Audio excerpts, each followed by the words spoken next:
Hey there, this is Archana and you are watching Speak E. അഡ്ജക്റ്റീവിൻ്റെ ചാപ്റ്ററിലെ ഏറ്റവും important ആയ video ആണിത്.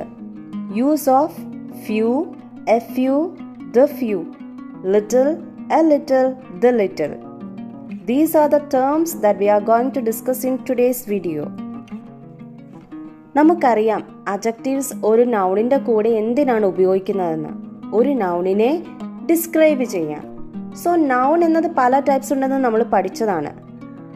So ഇവിടെ few, a few, the few തുടങ്ങിയ terms countable നൗൺസിൻ്റെ കൂടെയാണ് ഉപയോഗിക്കേണ്ടത്. ഇതാണ് ആദ്യത്തെ കണ്ടീഷൻ. സോ ഇത് നിങ്ങൾ ഓർത്തിരിക്കണം. Few, a few, the few ഇവ കൗണ്ടബിൾ നൗൺസിൻ്റെ കൂടെയാണ് ഉപയോഗിക്കുന്നത്. കൗണ്ടബിൾ നൗൺസ് എന്താണ്? എണ്ണാൻ സാധിക്കുന്ന നൗൺസ്. ആൻഡ് അൺകൗണ്ടബിൾ നൗൺസ് എണ്ണാൻ സാധിക്കാത്തവ. സോ ഇത് അറിയാത്തവർ ആരെങ്കിലും വീഡിയോ കാണുന്നെങ്കിൽ പ്ലേലിസ്റ്റിൽ നൗൺസ് എന്ന ചാപ്റ്ററിൽ നിങ്ങൾക്ക് കൗണ്ടബിൾ ആൻഡ് അൺകൗണ്ടബിൾ നൗൺസിൻ്റെ വീഡിയോ ലഭ്യമാണ്. Please go through it. അപ്പോൾ few, a few, the few എന്നീ വാക്കുകൾ കൗണ്ടബിൾ നൗൺസിൻ്റെ കൂടെയാണ് ഉപയോഗിക്കുന്നത്. അതുപോലെ little, a little, the little എന്നീ വാക്കുകൾ അൺകൗണ്ടബിൾ നൗൺസിൻ്റെ കൂടെയാണ് ഉപയോഗിക്കുന്നത്. എന്നാൽ ചില സന്ദർഭങ്ങളിൽ ലിറ്റിൽ, എ ലിറ്റിൽ തുടങ്ങിയ വാക്കുകൾ കൗണ്ടബിൾ നൗൺസിൻ്റെ കൂടെ ഉപയോഗിച്ച് കാണാൻ സാധിക്കും. അവ നമ്മൾ ഡീറ്റെയിൽ ആയി അവസാനം പഠിക്കുന്നതാണ്. ഇനി നമുക്ക് ഇവയോരോന്നും വിശദമായി പഠിക്കാം. First, few and little. Few and little ഈ വാക്കുകൾ നെഗറ്റീവ് സെൻസ് കാണിക്കാനാണ് ഉപയോഗിക്കുന്നത്. ഫ്യൂവിൻ്റെ മീനിങ് നോട്ട് മെനി എന്നാണ്. അതുപോലെ ലിറ്റിലിൻ്റെ മീനിങ് നോട്ട് മച്ച് എന്നാണ്. നമ്മൾ use of much and many കഴിഞ്ഞ ക്ലാസ്സിൽ പഠിച്ചിരുന്നു. മച്ച് എന്ന അഡ്ജക്റ്റീവ് അൺകൗണ്ടബിൾ നൗൺസിൻ്റെ കൂടെയും മെനി എന്ന അഡ്ജക്റ്റീവ് കൗണ്ടബിൾ നൗൺസിൻ്റെ കൂടെയുമാണ് ഉപയോഗിക്കുന്നത്. Few means not many, little means not much. ഈ രണ്ട് വാക്കുകളും നെഗറ്റീവ് സെൻസിലാണ് ഉപയോഗിക്കുന്നത്. ഒന്നും ഇല്ല എന്നതിന് തുല്യമായ മീനിങ് ആണ് ഇവയ്ക്കുള്ളത്.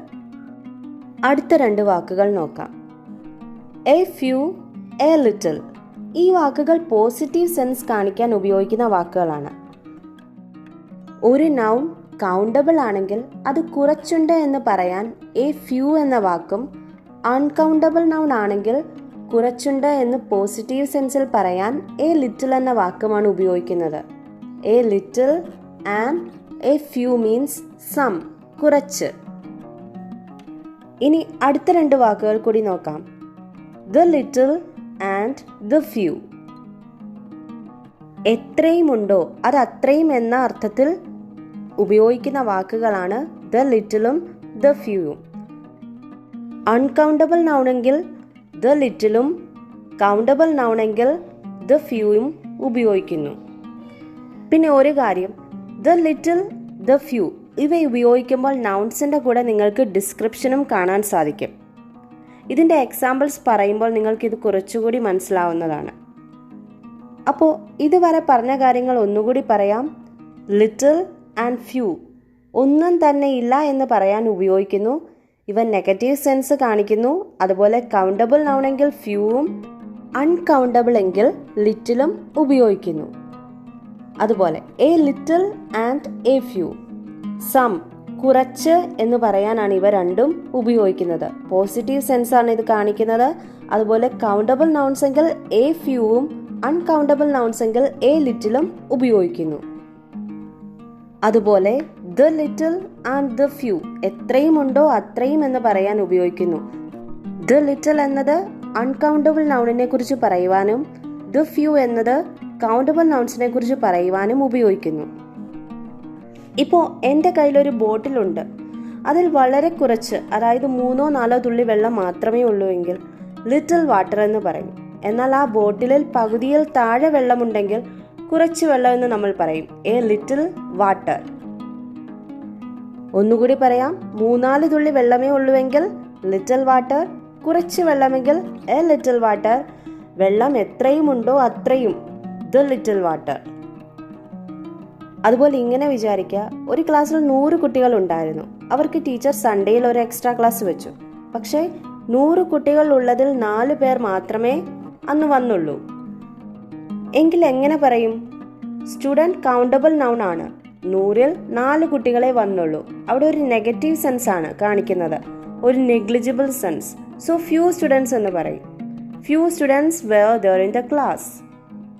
ഇനി ടീച്ചർ 100 കുട്ടികളെ ക്ലാസ്സിന് വിളിച്ചു, ബട്ട് 25 മുതൽ 30 കുട്ടികൾ വന്നു. ഈ സാഹചര്യത്തിൽ എ ഫ്യൂ സ്റ്റുഡൻസ് എന്ന് പറയും. A few students were there in the class. ഇനി ഇങ്ങനെ പറയണമെങ്കിൽ എത്ര കുട്ടികൾ വന്നോ ഞാൻ അത്രയും പേർക്ക് ക്ലാസ് എടുത്തു എന്ന് പറയാൻ ദ ഫ്യൂ എന്നും ഉപയോഗിക്കും. ഈ ഒരു ഉദാഹരണം നോക്കാം. I will not change the timing of the class because of dash students.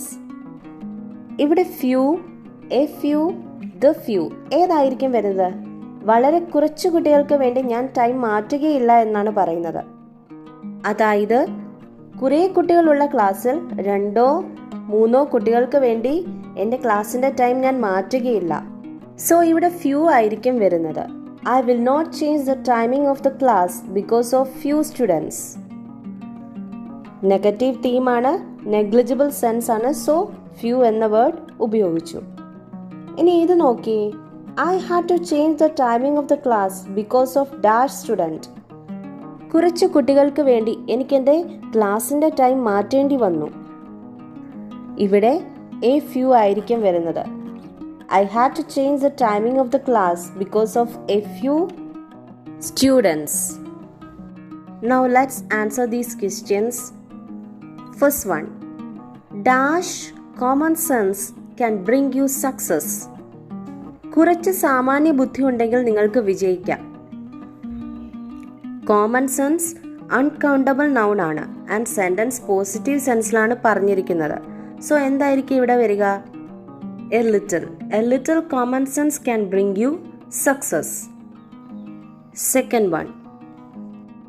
I requested him to bring dash books. ഇവിടെ ബുക്സിന് ശേഷം ഡിസ്ക്രിപ്ഷൻ തന്നിട്ടില്ല. തന്നിരുന്നെങ്കിൽ നമുക്ക് ദ ഫ്യൂ എഴുതാമായിരുന്നു. കാരണം ബുക്സ് കൗണ്ടബിൾ നൗൺ ആണ്. അതുപോലെ സെൻറ്റൻസ് പോസിറ്റീവ് ആണ്. സോ സെൻസും പോസിറ്റീവ് ആണ്. സോ ആൻസർ എന്താണ്? A few.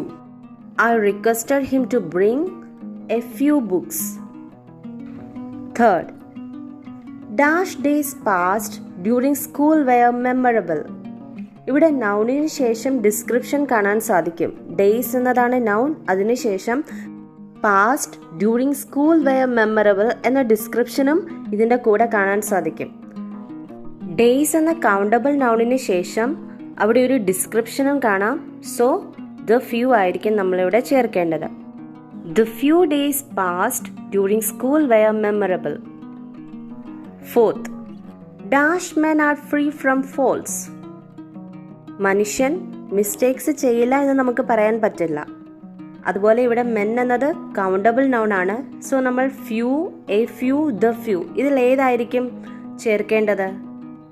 മനുഷ്യരായാൽ മിസ്റ്റേക്ക് സ്വാഭാവികമാണ്. ഈ സെന്റൻസ് പോസിറ്റീവ് ആണോ അതോ നെഗറ്റീവ് ആയിരിക്കുമോ? നെഗറ്റീവ് സെൻസ് ആയിരിക്കും വരേണ്ടത്. അതുപോലെ മെൻ എന്ന വാക്കിനോട് ചേർന്ന് നിങ്ങൾക്ക് ഡിസ്ക്രിപ്ഷൻ ഒന്നും തന്നെ കാണാൻ സാധിക്കുന്നില്ല.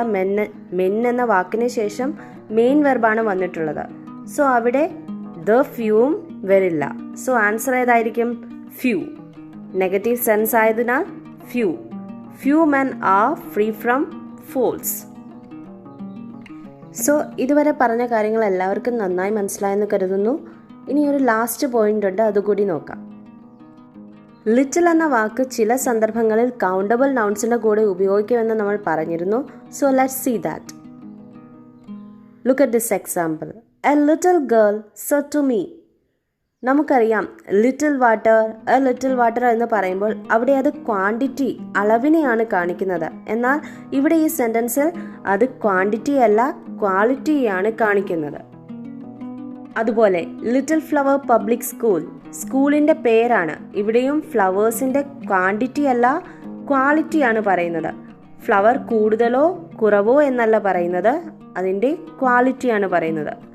സോ ലിറ്റിൽ എന്ന വേർഡ് ഇവിടെ ഉപയോഗിച്ചിരിക്കുന്നു. സോ ഇപ്പോൾ നിങ്ങൾക്ക് few, a few, the few, little a little, the little. ഇവ എവിടെ എങ്ങനെ ഉപയോഗിക്കണമെന്ന് നന്നായി മനസ്സിലായെന്ന് കരുതുന്നു. തുടർന്നുള്ള ക്ലാസ്സുകൾക്കായി please subscribe this channel and press the bell icon for the notification. Thank U.